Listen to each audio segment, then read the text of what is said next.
Hey everybody, welcome back to Why Are We Here? I'm your host, Spencer Crandall. Today's guest is the handsomest, the vocally insaniest. He doesn't have a ton of hair, but he has a big heart. Please welcome, the guest is me. We had a guest get sick, which is a huge bummer. That's a part of doing a podcast. And so we were like, well, let's just sit down. So my good buddy Kirk is here today, and he works on the podcast with us, a big part of the visuals and the socials and the scheduling and all that stuff. So could not happen without you. We really appreciate thanks, you. Man. Huge part of our WAWH team. WAWH is Why Are We Here? And so when we started this podcast, we're like, oh yeah, what's the abbreviation? And it sounds like Waluigi going, wah! So thank you so much for everything you do for wah. Today, I think we're just going to kind of chat and check in. Like, obviously, I am the host of the pod, but we talked about maybe today you just kind of asking me some questions. A lot's happened in kind of the first part of the year for me, and like there's a lot going to happen this year. So just kind of a I was thinking about it because I pitched the idea to you, and you were like, okay, yeah, let's do it. Let's roll. But it's interesting because I think I have a unique perspective on obviously I do because I spent a lot of time around it. Yeah. But I kind of see like trends that happen in the content and what you and your friends talk about a lot. Mm-hmm. And honestly, like just as your friend too, like it'd be cool to just check in with you because people probably can guess this, but you're insanely busy. How do you feel? How are you feeling right now? I'm Yeah. As you're saying busy, I'm like, yeah, I'm a busy guy. I feel great. I mean, I'm in a season of life that is like both incredibly rewarding and both like it's incredibly rewarding and it's incredibly taxing.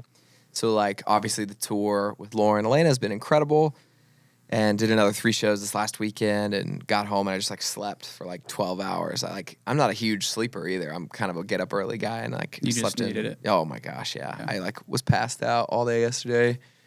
You could tell my voice like it's a little hoarse. Just I made TikToks today after doing the 3 shows this last week. Like there's just a lot of stuff that needs to get done. Add on top a podcast and a bunch of stuff for the rest of the year, which we can't talk about all of it, but we'll kind of get into that a little bit. But yeah, it's a lot, man. It's a lot. And, for most people who know, my team is pretty much on the music side, me and Jeff, Jerry, my manager. So, we're pretty run and gun, keep it loose. Yeah. How do you, it's been interesting because from my perspective and just some context on like when I came into the picture, it was right before your last album. And then you released that album, and I think my person was like right around that same time. And then just everything's like changed so much. Yeah. And I just remember, I remember you even saying this when I first met you, but you were a guy that like always said yes. Like you were I'm just going to say yes. Yeah. And that's how I met. We were like on some like really small podcast. Yeah. I was just there, just checking it out. Yeah. But you just always said yes. How has that changed? Well, that's a good have question. you had to like create almost, healthy boundaries to protect what you're doing here in town? Yeah, I would say so. Like, I think there is a season where saying yes is highly beneficial. And I said yes to everything. I never said no to a writer's round, like a podcast. I would do anything and everything. That's how I met so many people. It's a big part of like the connections that I have. It's a big part of the audience that I have is because I would just get in front of human beings, and that was super important. And now there is this like really interesting chess game that's always happening where it's like, and Jeff and I talk about this a lot, like you have to have enough time to think and plan for tomorrow and execute today what you had planned yesterday. So if there's not enough time in your schedule, you might be able to plan for tomorrow or you might be able to execute today. But if you don't have enough time, one of those things gets dropped. So either you didn't do what you were supposed to do, what you had planned yesterday, or you don't plan for the future. And so then now, a couple weeks later in the future, and you're like, oh shit, we didn't do the blah, blah, blah. Or I don't have any TikToks made, or I'm not ready to go out for tour this weekend. I didn't do my laundry. You know, there's a lot of spinning plates. And so I do now have a little bit better of a no meter, you know, in quotes, no meter to really be able to say, not that I wouldn't love to do that, but I just don't have time for that thing. And like certain things are becoming more and more important. And like Jeff and I talked about this weekend, like I need more time to make TikTok videos, which I know for a lot of people is like, how is that a priority? But for us, it's really the top of the funnel. Like if I can get thousands of human beings finding me, texting me, finding the music, a lot of other things move forward. If I don't, the other things that we're working on eventually kind of dry up because there's less opportunity, there's less growth, there's less like, you know, especially as an independent artist, I kind of have to keep showing this exponential growth curve. So definitely a lot has changed. I went from the like, absolutely would love to do that to like really, maybe a word to use is like guarded. Yeah. Like my time is a little bit more guarded. And even like some downtime now where I had some buddies who wanted to hang out last night, and not that I don't love them, not that I didn't want to be friends and have friends or whatever, but like I needed some time to just like turn my brain off. Yeah. So I watched an Adam Sandler movie and ate Chipotle on my couch. Yeah. And that was very, very important because if I would have gone out with them, we would have talked, I would have, you know, used my voice even more. You just kind of, we talk about a lot of like heavy stuff, like a lot of the stuff we talk on the podcast. So like I know I would have gotten home and felt roasted. And then my whole week, I just would have kind of been off. So I knew I had to say no to that. But it's not that I don't want to do that. You know, it's like this weird, like, there's always a little sacrifice at all times. And so I just have to ask myself, you know, where am I comfortable sacrificing? When did that change? Because I feel like it's a very mature, and I'm just, quick background on me. I got out of the military 2 years ago, and just coming in this town, a completely different job or career or whatever. Yeah. I'm kind of like at the beginning, I'm saying yes a lot. And I think like what's cool is like, you know, my company's, it's starting to pick up and I've had like, it's just me again too. Mm-hmm. So it's like, where am I in that? Like, mm-hmm. like where do you feel like there was a time where you were just saying yes, yes, yes, yes, yes, and then like almost maybe like a switch flipped, and you're like, okay, so that I can have, you know, enough juice, for lack of a better word, for all this other cool shit that I'm doing, I have to like have time for me. Yeah, I think it was when we started to tour more. It was at the beginning of the My Person tour this last fall, because when I'm in town for the weekend, you get to recharge. You know, I'd have a Saturday, get to go golfing. I'd like, you know, hang out with my parents or whatever. I'd watch football, and then all of a sudden you're on the road, and so, you know, I have to cram everything in my work week. Instead of Monday through Friday, it's now most likely either Monday through Wednesday or Monday through Thursday. So Mondays through Thursdays, I am going hard. Then you go out on the road, which is like a job in and of itself. It's almost like having two different jobs. Like I have my writing music, producing music, making TikToks, that kind of job, whatever. That's like my 9 to 5, if you will. Add in the podcast, add in other things. And then then there is touring, which is like this very, very unique thing where you're traveling, meeting a ton of human beings. You know, I'm warming up my voice 3 or 4 times a day because we have sound check, we have VIP. I sing my set. I sing a song with Lauren, and then I go to the merch table after every single show. So that's really, you know, 4 different times where I need to use my voice like in a high capacity. So I'm getting up, I'm coming down, I'm getting up, I'm coming down. I'm doing all that, then I go take a nap. Then I get ramped up for the show, then I eat dinner a little bit. Then I go back out with Lauren. Then I try to chill for a little bit. Then I go meet people at the merch table. And so the highs and lows of that really take a ton of energy to get up, to go down like that. I didn't say no for maybe the first couple weeks of the My Person tour, and started to get like sick, started to get really anxious, like physical. A lot of my stuff, I can almost feel it physically before I feel it spiritually or mentally or emotionally. And that, you know, the body kind of keeps the score and starts to hint at me like, hey, motherfucker, you are running hot. And I mean, you were sick like all of Christmas, weren't you? I was sick for 4 weeks. Oh my gosh. At the end. So my birthday is the 12th, and by the end of the tour, I got really sick the last weekend going into that the last 3 shows. And I literally would sleep all day, and then Jeff would like wake me up, and I'd warm up my voice for like an hour, just drinking tons of hot tea and like steaming my voice, doing all the tricks. I'd do the thing, and then I'd basically collapse back on, the van at the time is what we had. So it was a lot. I found through that like, if I say no to the movie on Tuesday night and I chill, I can get 5 more soul points.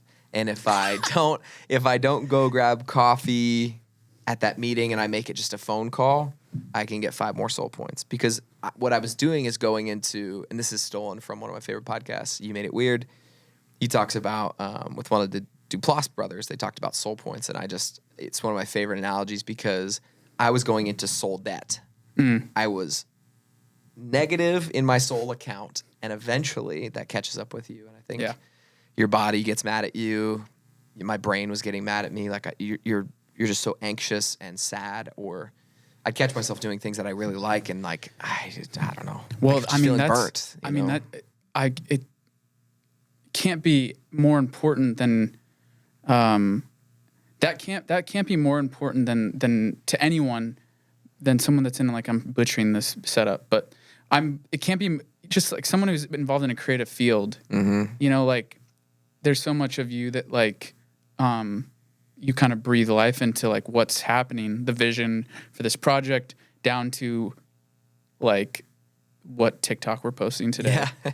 And which I do all of that. Like we don't have this massive team. So like I am the guy who's like getting the podcast guest, making some of the content with you about the podcast while thinking of the next song and its album artwork, which means we have to travel, which means Jeff and I were talking about schedules, while I'm talking about the last single that we're still pushing and playlisting, while, like this continues and continues. One thing I want to say though too is, and I've like, in the military I was exposed to like a lot of leaders, developed a lot of opinions about that. And I feel really excited to see, especially as we move into whatever's next. I think that like you're going to get to a point where you're going to have to add people to the team. But I think you're going to be really good at leading that team. Thank you and Jeff together, I think. So I'm excited to see that too. And that's kind of going to just be like another evolution of who you are. It has to be. Yeah, it has to be. Yeah. Jeff and I, we've already added one person to our team. Shout out Morgan. Please don't, think that she doesn't do a lot, because she does a ton. Yeah.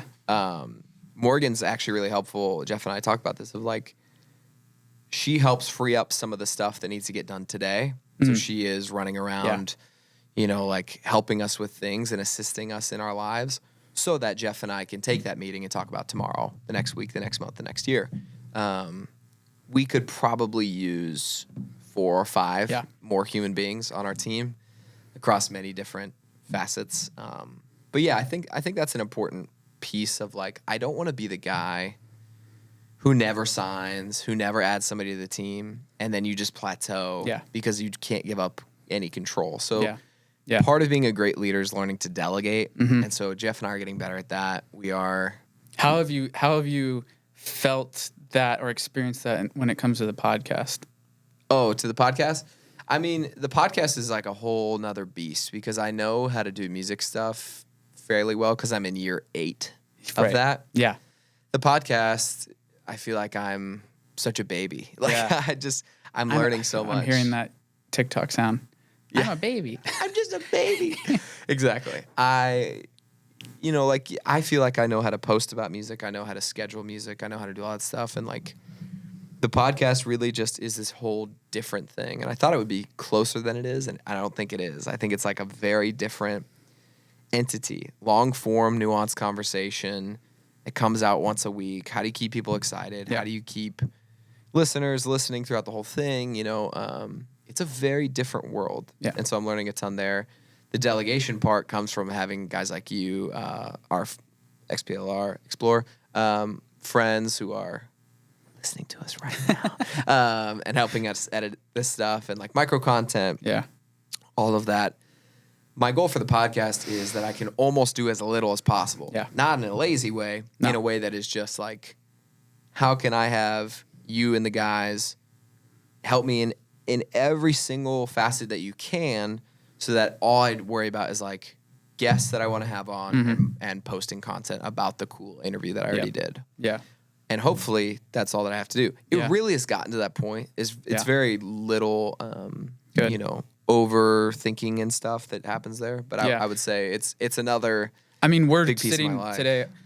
It's cool to do this anyways, but we wanted to record one because we don't have an episode stacked, so we're a little bit Correct. behind. Yeah, Just I mean, full transparency. Yeah, here's and the I want look to get. I behind the mean, curtain. I like, as you know, as a key part of this. Like, I don't want this to happen. Of course. And I hope to be able to take more of that off your plate as this grows, and I think Yeah. it will. I think it will. I think a lot more people are tuning into the podcast because Yeah. it's a way better look into who I am. And so if you're a fan of me and my music, I think my podcast is a really good insight into like who I am, what I think is interesting. And I think you'd be shocked, or you wouldn't be, but some people would be shocked at how much like stuff that I talk about in music gets talked about on the podcast, and they're actually not as dissimilar as you'd think. So Yeah. I think it's really fun. We speaking of getting to know you better, one of the reasons I got out of the military was because I wanted to start a family, and I just knew that in the military. Well, not that you can't have a family in the military. I just knew that for me that wasn't going to be your experience. That wasn't going to be what I wanted to do. So, and I've now have a very serious girlfriend, and just in the last year, we just hit 1 year. I've realized, like, also her love language is time, so it's it's brutal. But I've come to realize like how much time a relationship takes, especially if, like Maid says, you're like putting in the work, Which is real. Which is real, and it takes work. Soulmates aren't. Yeah, and found work their is mate. time. As a wise guy with a receding hairline once said, soulmates Yes. aren't found, they're made. So, Yes. where do you feel like you're at with that? Oh, like dating, like talking. Yeah. Yeah. It's tough, dude. I struggle with it because one of my biggest goals in life is to be a dad and a husband and have a family. Like, that's something that we share, and like I think I would be so stoked for that to happen. At the same time, this opportunity that I have right now with my career and the things that are happening require so much time and attention. And this is just my experience, and it's a very different experience than a lot of human beings I think will end up having, because not only am I working from sometimes 7 a.m. to midnight when I'm home, but then I'm out on the road. I'm not in the same state more than, sometimes 48, 72 hours at a time. All of that together is not breeding grounds for like the budding of a brand new relationship, I mean, it's just tough. I'm looking at, I look at my relationship with my girlfriend, and if I was in the military, I mean, it just wouldn't have worked. Yeah. It's just like, it wouldn't have happened. And I mean, it makes me honestly feel happy that I made the decision to get out.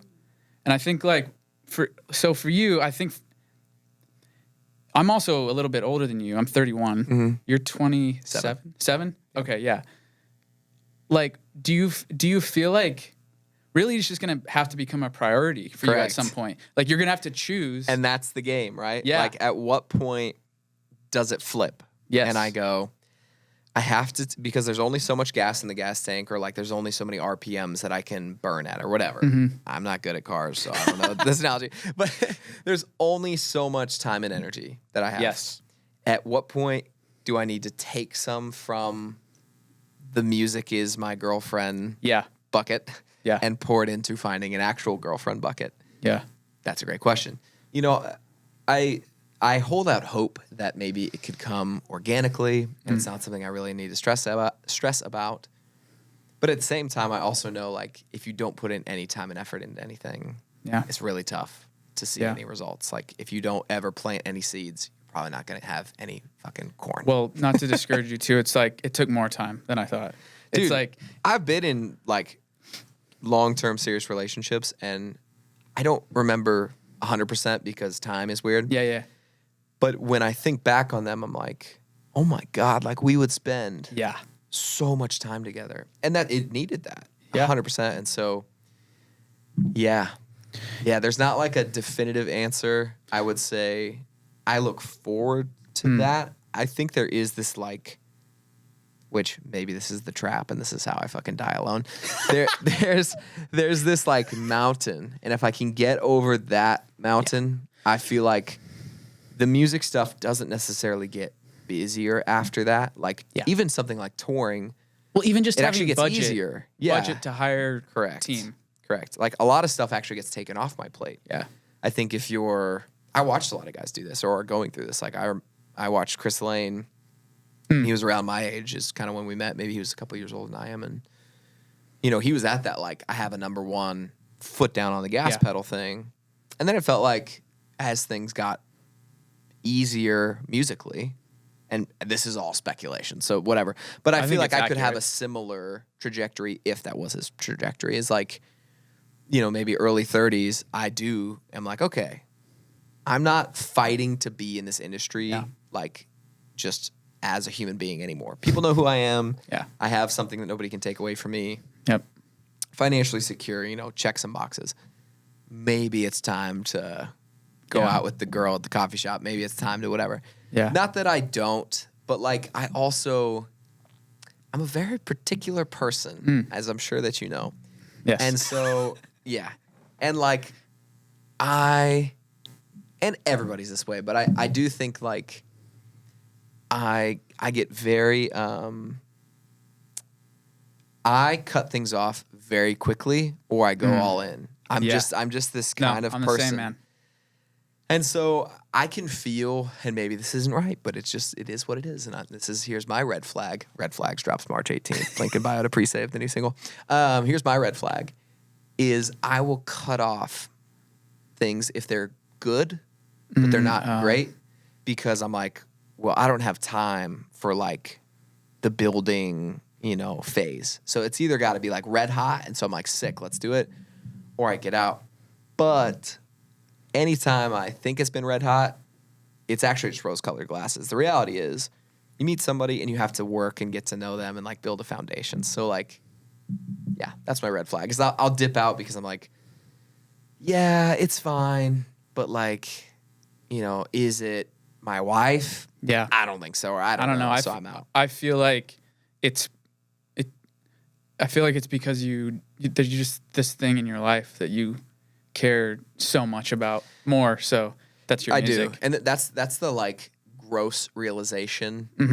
And it just is what it is. Like, I think there's seasons of life and I think there's going to be a time where I watch a lot of guys in my industry. Like you go from touring 150 days a year to like 60 because you're like, I've got 3 kids. So like, I'm going to do the summer circuit. I'll do some shows in the spring and some shows in the fall, but like, I want to be at baseball practice. Yeah. I want to see the recital. Yeah. I got to go on date night with my wife. Yeah. I think that will be a phase of my life. And like, hey, future me, how's it going? Tell me, did it work out? Like, I don't know. I can't know at this point. But I hope that there's a clip of me in 20 years being like, whoa, that was crazy. That was like single me. And I was addicted to music and I was addicted to the grind. And like, I'm glad I did that because everything happened, but now I'm in a different phase. I think that will happen. Yeah. I really feel that, man, because I'm,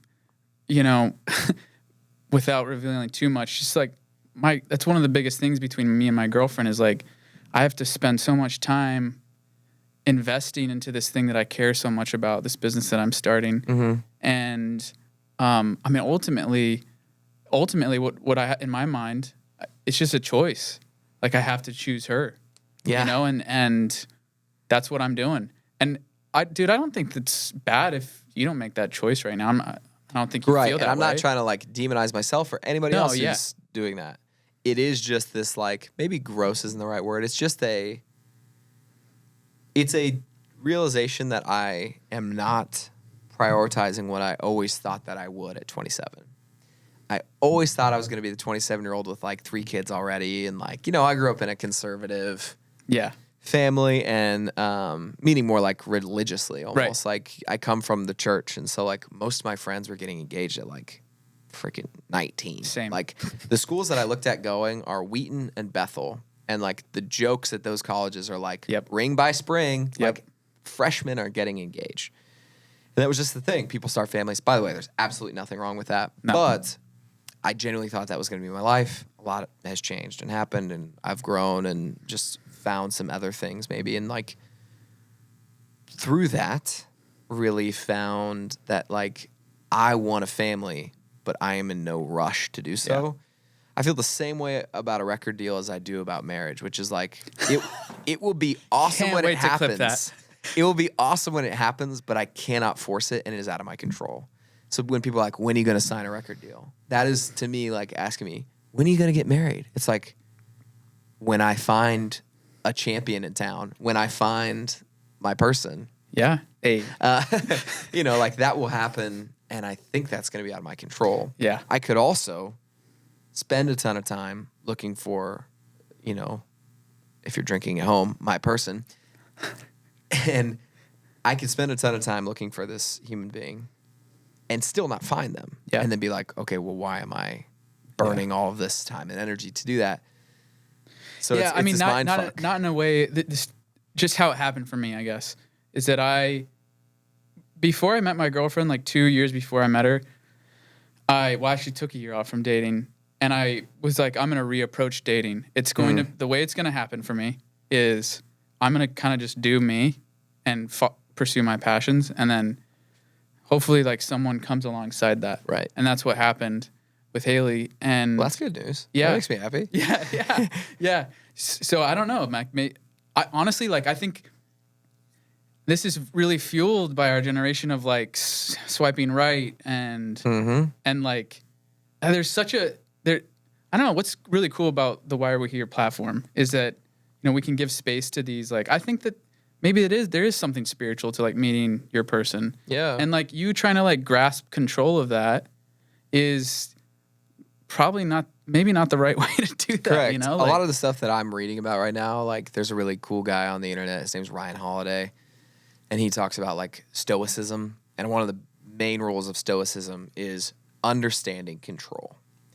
And the Stoics were, you know, these ancient guys, like they all have the Roman cool names, like I can't even think of Marcus Aurelius. Like that's what, you know, like these guys who studied themselves and they were stoic. That's what that comes from. And like one of the big rules from all those guys was always about control and understanding control, what you do and do not control and what you can and cannot control. And like fools spend all their time and energy on things that they can't control, and wise men don't.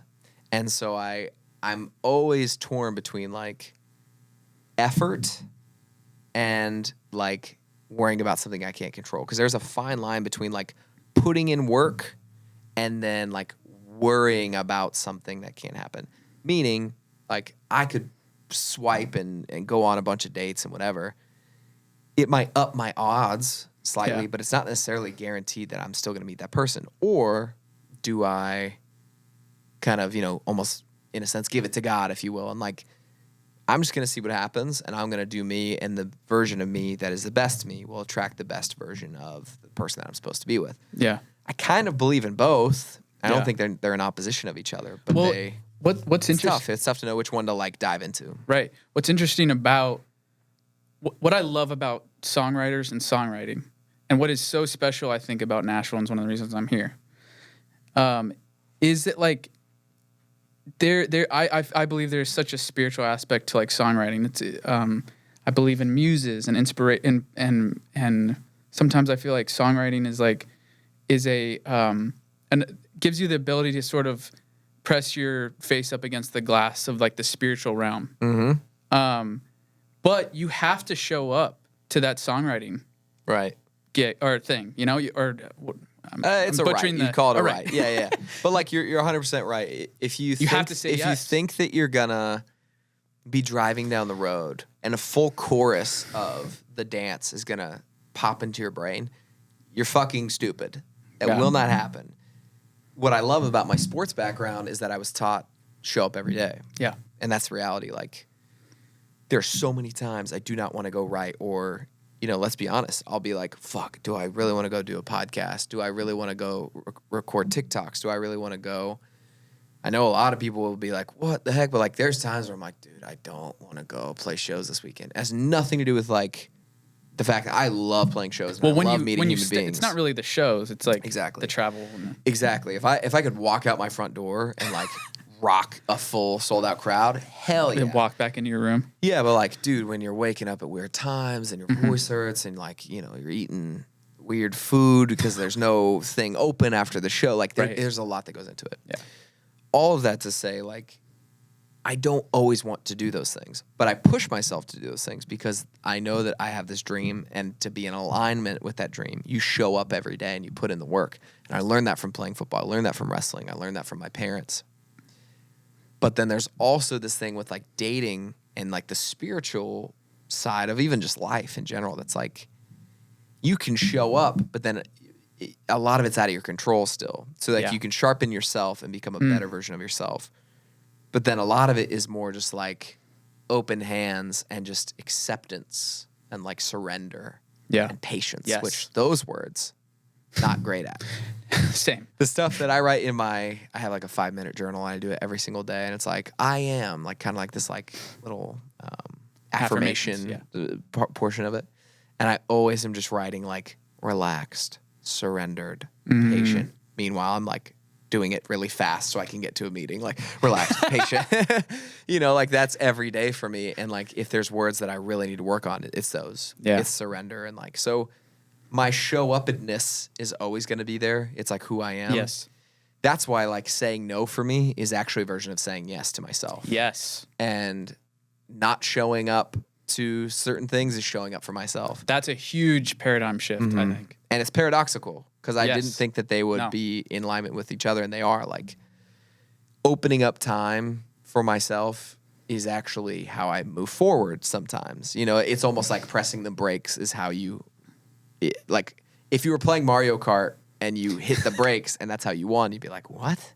But for me, that is like, because eventually my car runs out. And I think the dating conversation is a weird one because all of this to say, I don't know whether to press the gas or the brakes. Yeah. I don't know. And it's going to be a constant So right now I'm going, like forward, back. One thing I wanted to ask you to switch gears a little bit. So a lot of times you're having your friends on. A lot of times that's around the friends that you would have on. You know, they're ones that are like also doing well on TikTok and country music. So you end up having a lot of conversations on this podcast around like the grind of TikTok and like why TikTok's important. And I'll be honest with you, I think that's a great conversation for long form conversation. It's good to give but it doesn't work really well for micro content. Of course. So I don't usually share that in a micro content bit. But I just wanted to ask you, give you a chance to say this to your fans. What about TikTok? Why should your fans care about the fact that we have this tool, social media, more in particular, more in TikTok? Yeah, I think social media right now is, I think, in like a golden age where we'll be able to look back and be like, whoa, like, it was saturated, but not so oversaturated that nothing could happen. And like, I think that as of right now, my fans have a real opportunity to like see me grow exponentially without spending money, which I don't think a lot of people understand how incredible that is. For all of time, you had to spend thousands of dollars to have a billboard, to have the cover on the iTunes thing, to get a Spotify playlist cover. Labels spent billions of dollars through the 50s through 2000s. Now, every day I put up little billboards all over the internet with like my face, my talent, my why, my everything. And for $0, this is why it's crazy, I can have people know me deeply. I can have people understand my music and like live with that music and then use it as their first dance song. All because this version of the internet as it stands today is very democratizing. And the algorithms are set up so that anybody at any time with a good piece of content can go capital V viral. You can have a driver's license moment. You can have anybody with 0 followers could turn their camera around. Like I could literally go like this and selfie style look at myself and just start going, here's what I think about the world. And in 6 months could be on Ellen, could be on the Today Show, could have a New York Times bestselling book, could be have a #1 Billboard song. Like Gail, ABCDEFU, like in under a year, her life is so different. And I think, Do you know she's performed on my deck? really? Was she one of your like breaking? Yeah. Yeah. Yeah. And I mean, Crazy. performed to maybe 20, 25 people. Exactly. So to do that, Now and she's then- like opening up for whatever, one of the biggest yeah, artists like in the world. literally is one of the biggest artists in Yeah. the world. And like that is the opportunity that we have today. Why do you think TikTok is important for music? I think TikTok's important for music because it gives fans, for the first time ever, the opportunity to go direct to the artist and pretty much give the thumbs up or the thumbs down to anything that they like or don't like. So, like, I think music's only going to get better because it's actually what the market wants. Back in the day, it was all these, old guys in suits sitting there going like, we need a big old hit about beer. Yeah. So they're going through all the beer songs.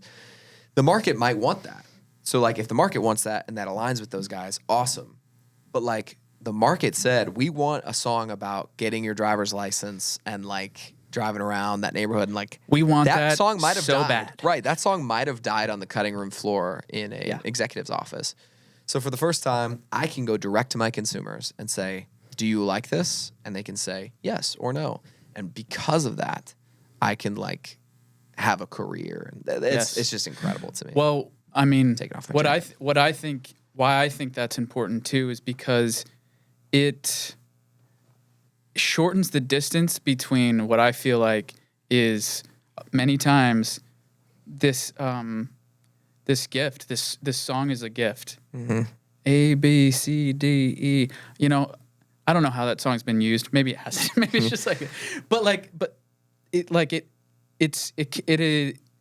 doesn't have to go through 10 gatekeepers to get to the person that it needs to reach. Exactly.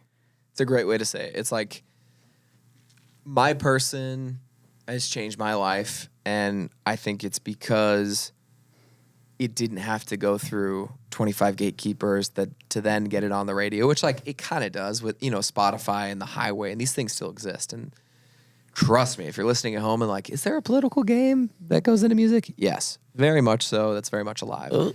But now the political machine is bowing to the market. And that is incredibly different than what's ever happened before in history, because they have to. Because I can just go, yeah, well, that song that's getting millions of dollars worth of marketing and my song that has $0 worth of marketing, my song is double streaming that song every day. So would you like to do anything about that? And now the politics have to go, shit. Well, ultimately, We kind of have to. yeah. Ultimately, what it does, and what I think is exciting, should be exciting for your fans, is that it puts the power in their hands. 100%. And it's never been a better time to be a music fan. So, if you're listening and you're like, how do I help artists? Genuinely interact and share on these platforms, because every time you like something but then swipe without liking, it's a little missed opportunity to like forward that person's career, because sometimes I'll get something watched a bunch of times and it still won't go viral. But if every person that watched that genuinely and like loved it, shared it and commented and liked, it could really change the life of that video and the life of my career. I think people would be shocked at like, it's not millions and millions and millions of likes that are needed. It can be the difference of 10,000 extra likes boosting that algorithmic, movement. And like, this is getting into the weeds of some of the TikTok stuff. The important thing is continue to pour your support into these artists that you love. And like, be unashamed as you support people in the world. And I'm trying to get better at that too. Like, if I see something that I like or that added value in my life, I will take the 45 seconds and just be like, this was really dope. I love your tone on this. You'd also be shocked at just the like mental, emotional thing that can happen when you tell somebody, I love what you do. Yeah. That is important. And so, yeah, we have these opportunities as consumers and as artists right now for the first time in history. I know it sounds dramatic, and people at home listening might like be like, well, Vine was the thing. No, for the first time, for real, this algorithm and this platform and these platforms are giving me an opportunity to like compete with the big boys. Not like, wow, he's up next. Like, no. Actually outstreaming, outselling tickets of people who have multi-million-dollar investments in them, because I have people who just actually give a shit, and that's cool, and that's punk rock, and that is like completely different than anything in history. So I know it sounds dramatic, but that's because it is. Yeah. And it's really cool. Yeah, it is. One thing I wanted to talk about too. So you've been in town for 7 years? Almost 6 years. Almost 6. Mm-hmm. Oh, okay. Wow. Yeah. How long have you been working with Jeff? I've worked with Jeff for longer than I've been in town. I'm working with Jeff for almost 7 years. Oh, okay. Well, I tell people the opposite. Oh, really? Anyways, same. I just want to talk. Just as someone who is probably more on the business side of the music industry, I respect the hell out of him. I think he just like, what a lot of people don't know is like, he actually has like another job too. So he like does Spencer Crandall LLC, and he does like this other job that he has. And he's just like, what's really cool about that is like, and what's really cool about, I think, people like us is that he's not like a music, he didn't go to Belmont, like he's not like some like music industry. He hasn't come up through the ranks. He's just kind of like doing like what makes sense. And what you guys have now had some time, and over the last 2 years, like things have really taken off. But I want to hear you speak to like, what did those early years mean to you? Like, do you think that like because something that you said earlier is that, something you and Jeff talk about is you have to execute what you planned yesterday, plan for the next day. Like you guys have come up with these mechanisms now that are creating success. Yeah. What did that look like in the early years? And like, because a lot of people are going to look at you and be like, wow, blew up on TikTok. Yeah. Some people will use the word overnight. Overnight success. Yeah, which is hilarious. Which it never happens. Like you can't create a quality organization or business, which this Spencer Crandall thing very much is becoming. Yeah. You can't do that just overnight. It won't work. No. So what did the early years, what do they mean now, do you feel like? Like, looking back, like, how are you guys setting yourselves up for the success you're having now? I mean, we failed so much. And I talk about this a lot, and I don't think people actually understand. Like, I think they think it's just something that people say. Like a pitch point? Yeah, but like, dude, I've had 2 EPs that have been erased from the internet because they're that bad. Like, Jeff and I put out a ton of music. I think in my career, after this next project, there's a chance we're close to like 100 songs. And yeah, and that's the reality of it, is like, we just dared to fail faster than other people. Yeah. Well, I have so many friends who are still working on this first EP. It's like, for 6 years, like, dude, just wait. And I was like, I think I just got to put this out. And like, even sometimes I would be putting something out, I'm like, I don't think it's like the next Sam Hunt or the next Maren Morris, but I got to try. And I put it out, and I'd feel the genuine reaction and be self-aware enough to like react. And Jeff, the fact that he jumped in when he did, when I didn't have stuff going on, the fact that he stood by and continues to stand by my side through failures and through like my shortcomings, which there's a lot of them.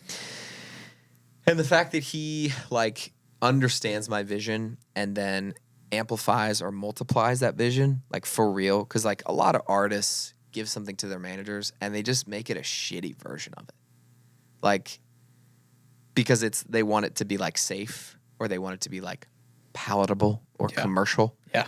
Jeff's never been really worried about that. He's always fan focused, and I've always loved that about him. I've always really respected that about him. He's like, dude, the industry will come, and like it's true. Like the highway came because the fans were there. Yeah. Spotify came because the fans were there. The fans are the ones who buy tickets to shows. The fans are the ones who change your life. All that other stuff is whatever. And so like when we sit down to brainstorm, Jeff is really good at like, no. Don't worry about that. Like, what is the thing that you want to do, that you want to say, that you think are going to blow your fans' minds? Dope. Let's do that. No sacrifices. And okay, money's an issue. Well, let's find out the closest way to that thing as possible. And he's just really good at pushing me, as a human being. Like I have a tattoo of 2 little swords on my wrist, and it's a Bible verse that talks about as iron sharpens iron, so does one man to another. And I can't think of a better example of a person in my life that sharpens me and that like dares me to be better than Jeff. And he's been that way since the get. He's radically honest with me, like at all times. Like, I don't like that shirt. That second verse doesn't do anything for me. Not meaning that he's always right. Right. But I know for a fact if I need tough love or whatever, I can go to Jeff and get what I actually need. Not what I say that I need or like what I kind of want in the moment, but long term is going to be good for me. I know that Jeff is going to give me, the real version of what it needs to be in my life, whether that's criticism or candor or a combination of the two. So yeah, I can get like almost emotional talking about Jeff because we are at this point pretty much manager, artist, married. Yeah. He really is like, my person on that side of things. Maybe why you haven't. Maybe why I haven't found love is because I've dedicated so much of my love to my manager, Jeff Cherry.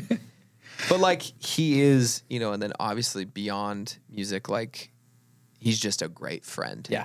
Like we have done so much life together now. And like he went from a guy who I felt awkward staying in the same hotel room as him. Like I would go in the other room to like change my pants because I'm like, I don't know this guy.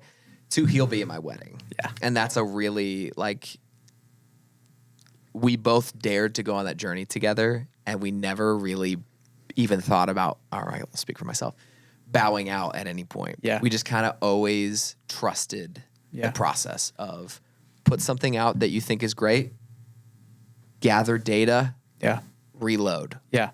And don't overthink it. And I think around like the summer of 2017, we were like, what should we do? What should we do? And then we noticed like 6 months went by and we were just talking about shit. And we were like, bro, we got to become like practitioners. We just got to start doing shit. That's when everything changed. Everything changed when Jeff and I sat down and went, all right, let's put out a song and let's do this and let's do this. And like all of a sudden, not that we were more successful, we just had so many more at-bats, and those at-bats were so informative, and then we actually started getting better because you learn through failure and you learn through loss. Jeff and I lost a lot in that like next year, but that's where Wilderness came from, and through Wilderness and all the other projects, now this next thing, which I can't say the name of, is coming next, and like people are going to look back at even Wilderness and be like, holy shit, this really went to a different level. And in the grand scheme of my career, no one's going to remember the Spencer Crandall EP that came out in 2015 that got taken down.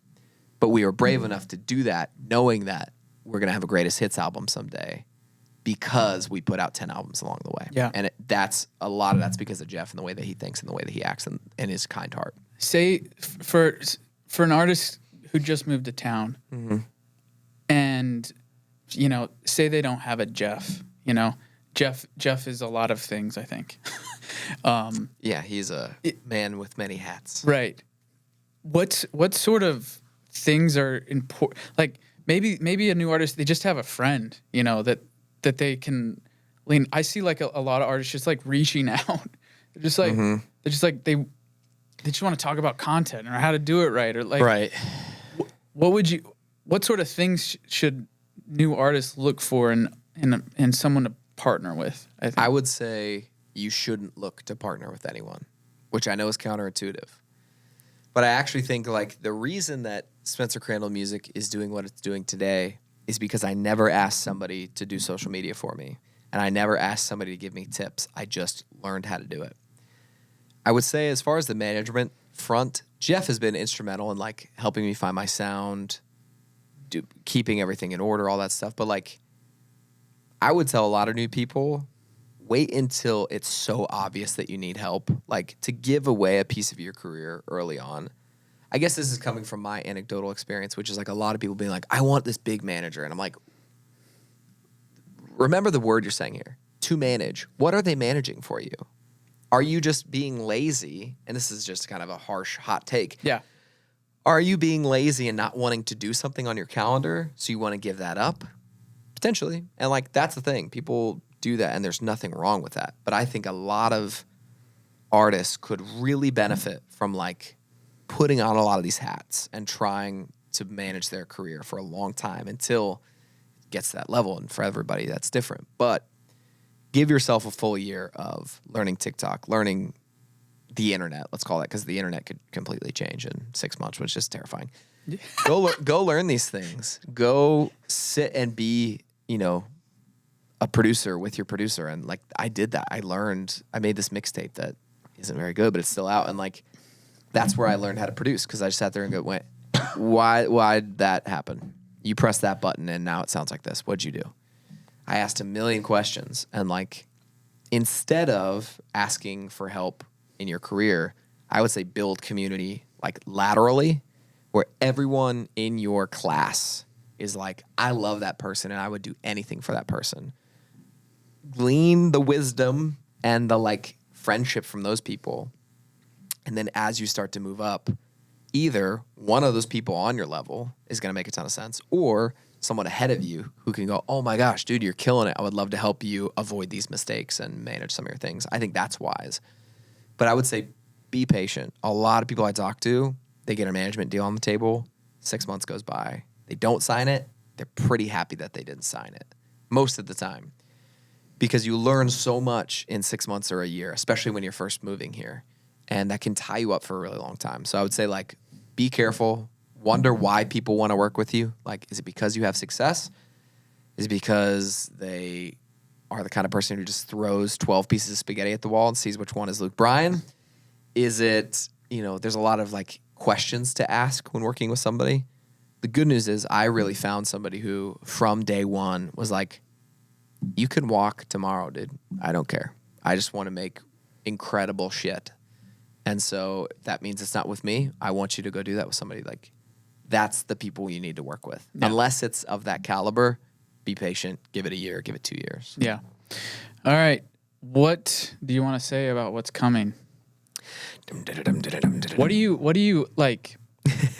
I feel like one of the things that I did want to kind of say or talk about maybe was just, I feel like for someone to put themselves through, I was talking to an artist today, for someone to put themselves through what you have to do to be successful in this town, like, there has to be like a burning desire to say something. Yeah.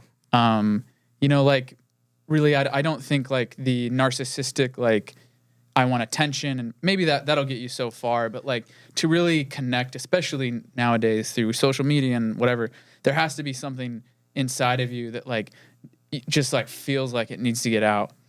What is this next phase of Spencer Crandall? What are you feeling? It's a great question. Yeah. I feel very strongly that I want to give people a really, really good look at like the full journey and like even the ugly parts. That's something that I've really matured into, which is like, when I first moved to town, I wanted it to just be like all smiles and like no bad days, especially on socials. Like, if I was sick, I just like wouldn't post for a week and then be like, hey guys, I'm back. And I've always been good. And I'm trying to like let people behind the curtain and see, because now that I do have whatever level of success that I have, I think that comes with a responsibility to like tell the truth. And the truth is it's hard. And the truth is I don't feel good all the time. And the truth is I don't have all the answers. And the truth is I am really passionate about like certain things. And so through my music, and especially this next project, I think people are going to see that even like next level layer of vulnerability. I think they're going to see the way that I view like a life well lived. I think to like kind of give a snapshot of this next project without giving it away, it's like we all have a journey to go on. And whether that's a physical one or a metaphorical one or a spiritual one or an emotional one or all of them together, which most likely it is all of them together, we all have this like thing, and it is this journey, and it is this like who you are now is not who you're supposed to be, most likely, unless you've already been on this journey, in which case, great, don't listen to the album. But if you're like me, and this is me being honest, I have and continue to look myself in the mirror and go, there's gotta be a better way. There's gotta be, you know, like my ancestors did this, and I was really fascinated with this. They like quite literally picked up and just moved west. And like, because my grandma and grandpa were like, there has to be a better way of life than this shitty holler in Kentucky where everybody's dying and everybody like, that is the reality of most people's lives for a lot of history. We have to go. We have to be different. We have to grow. We have to change. We have to adapt. And then nature would come and smack you in the face, and you're like, we have to be resilient. We have to keep going. With that, you have high highs, celebrations, and you have very low lows. You have things that hurt you. You have things that heal you. And I think this album is really diving into every part of the journey and every part of the experience. The importance of every part. The importance of every part. And in fact, the good is only good because the bad is bad. Relativity creates passion. Relativity creates deep feeling, whether it's good or bad. Like, I hadn't really ever thought of this idea until I heard this. I think it was like a scientist was talking about like, big is a word that needs another word, which is like what is regular, what is small. And so like good can only be good because bad is bad. And so if there was a game in which I could make where I never experienced loss, that game isn't actually fun. The game is fun because you can die. So when you get to the flag as Mario, it's fun because you overcame something. If heaven exists in the way of like, there's absolutely no such thing as suffering. It's just, you know, I have a comedian that I love. He always says it's like just pure ice cream and blowjobs for eternity. Eventually, you would actually say, can I try getting caught in the rain and like being uncomfortable? Because you'd want to experience that so that when you got back to the ice cream, it tasted good again. And I think this is a very long way of saying the transparency of this album and the good and the bad, the dark with the light, it's the only way to experience a life well lived is to go on the journey and to understand that the bad is a part of it and the good is a part of it because they are like this thing that feed off of each other. I can only feel bad because I've felt so good. So what a blessing. And I can only feel good because I've been through the bad. So maybe the bad isn't so bad. And it's this kind of journey that I think this time next year, a lot of people are going to be like, whoa, he really told his truth. He really gave people a piece of his heart. And it wasn't always pretty. Sometimes it was like, I learned something about Spencer that I don't like, and that's okay. But you're going to know me 12 times better than you ever could. And that's the journey that I'm inviting people to go on with me. It's scary, but it's a part of what I am passionate about, which is when we share our stories, we give other people permission to live a life well lived. And if I can do that, then I would do it 1,000 times over, even if that means, you know, it hurts or you have bad stuff that comes along with that. Yeah. Wow. I'm so excited. So anyway, I think just to wrap this up too, like I feel like Instagram and I'll just call it Meta, Facebook, was this era in social media and just in our lives as millennials. I'm a millennial. that just kind of like always focused on that good side. Mm-hmm. And, you know, it's gotten better with TikTok. I think people are a lot more authentic and real. And what has been really cool about like doing this podcast with you is that you've like, it's, you know, I mean, we started this like a year ago, started talking about it maybe a year and a half ago, but it's been important to you for a while as you've evolved as a human being to like show both sides, to show uncertainty, to talk about something that you really do know, TikTok and how, you know, whatever. But ultimately like, this is a concept that you're not only in word committed to, but in practice. So, thank you. Just a huge fan, man. And thanks, dude. I'm glad we did this. We'll do this again, I'm sure. Yeah, I actually think, you know, on this side of it, I'm like, oh, this is really nice. This is like, I think for some of my people, it will be good to almost create these check-ins. Maybe we even do this just once a month or something where it's just like check-in episode or just whatever where it is. You know, we could almost have just you, me, Jeff, Shockley, like people who, it doesn't have to be so guest-oriented. It can be like, you know, because people are following this podcast, obviously, a lot of the times because of me, and it's my name on the podcast. Well, I mean, you look at what's done well, too. It's like your parents' episode is like made songwriters. Yes. Any of the stuff that I'm a part of the conversation, and so I want to continue to be a part of that conversation. And like, even on this podcast, like, how do we come up with questions like dating where like, I don't share that a lot. And I think on this podcast, we got into some of the dating stuff that like a lot of people are gonna be like, holy shit, I never knew this was about Spencer. So like, it's a little bit scarier, but it's fun. And I think thanks for going there though. You really went there. Yeah, I try to. I try to. Like, again, for better or worse, I know that will at least help somebody. Yeah. Well, I think what's cool about all this is like it's a lot of things that you're talking about. I think like, dude, it's like, it's really something to get behind. It's like something that people want to support. It's like I think we're not only are we rooting for you, but we're rooting for these ideas that you're like, that you're trying to breathe life into, I think, and bring light to. And so I appreciate that, cool. man. Yeah, Thank you. Thank you so much.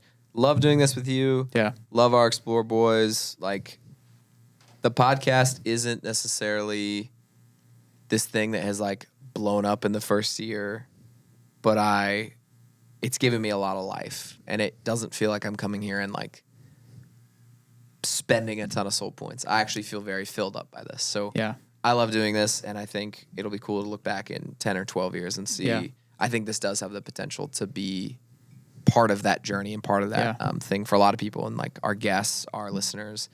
It'll be this really cool community that we can continue to build. So if you're listening to this, continue to like comment on stuff and share stuff about the podcast, because we're really passionate about it. And if you like this conversation, like, tell a friend. Yeah. That's really how it grows. So tell us too. Yeah, like, tell us. I'm the guy behind the Instagram account. So like at Why Are We Here _podcast. Let us know. Like if you're listening to this. Yeah. If you got this far, go to the Why Are We Here podcast page and just comment.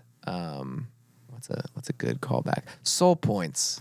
Nice. Comment soul points, and I'm gonna pick one person and send them free merch. So there you go, a little hidden gem. It's like a reward. Next time we should just have a list that we have to get through. Like TikTok sounds where we have to work in the conversation. I'm just a baby. It's like a reward. All right, well, cheers. Good soup. Good soup. Cheers, man. All right, that's another episode of Why Are We Here. Thank you guys so much for listening and watching.